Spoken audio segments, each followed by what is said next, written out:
Hi, my name is Micah, and I have this PowerPoint ready for you over Gallaudet University. And one of the reasons why I chose this topic was because I eventually want to go to Gallaudet University for my interpreting, for their interpreter program. Here we have the Gallaudet University logo, and where it all began was in Washington, D.C. in 1856, where 2 acres were donated by Amos Kendall. He was a postmaster actually at the time. The university was originally for deaf and blind children, and the first superintendent/president of the university was Edward Minor Gallaudet, son of Thomas Gallaudet, the founder of the first school for deaf in America. The original name was the Columbia Institution for the Deaf, Dumb, and Blind, and it took an act of Congress in 1954 for a name change, which it changed to Gallaudet University as we know it now, in honor of Thomas Hopkins Gallaudet.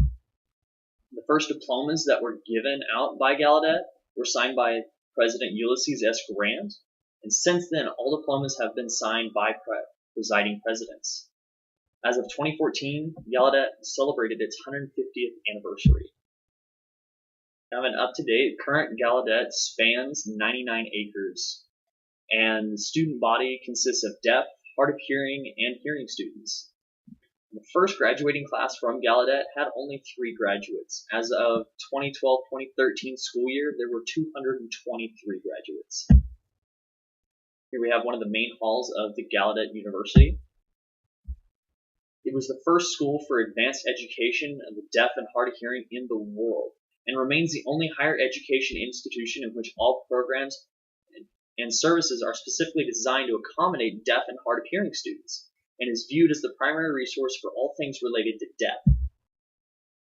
Gallaudet is a bilingual learning environment featuring American Sign Language and English that provides full access to all students who learn and communicate.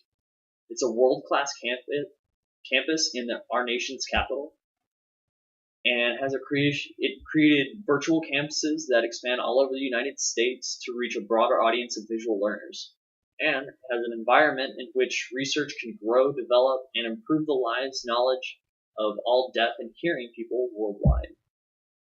The student body currently is 95% deaf and hard of hearing students, and each year up to 5% of an entering class are hearing students. Gallaudet's programs, undergraduates can choose from more than 40 majors. Gallaudet offers certificates in Masters of Arts, Science, doctoral, and specialist degrees in a variety of fields involving professional services for deaf and hard of hearing. Deaf President Now was a big movement that happened on the campus of Gallaudet University, and it started in 1988. It was kind of the deaf struggle for equality, and the deaf community thought it was time for a deaf leader for their deaf school. Up until then, they hadn't had a deaf president. There were 3 candidates altogether. 2 were deaf and 1 was hearing. The hearing candidate actually won out. And because of that, the school was barricaded by students, staff, and alumni for an entire week until their 4 demands were met. This is some of the students at one of the rallies in D.C. And the demands that they had were that President Zinsser resigned and the selection of a deaf president made, the immediate resignation of Jane Bassett Spillman, chair of the Board of Trustees, the reconstitution of the Board of Trustees with a 51% majority of deaf people. At the time, there were only 4 deaf members and 17 hearing, and no reprisals were to be made against the staff or any of the students involved in the protest. Here we have one of the banners that they're holding up was actually one of the banners from the race riots. And this is all the information that I have prepared for you today.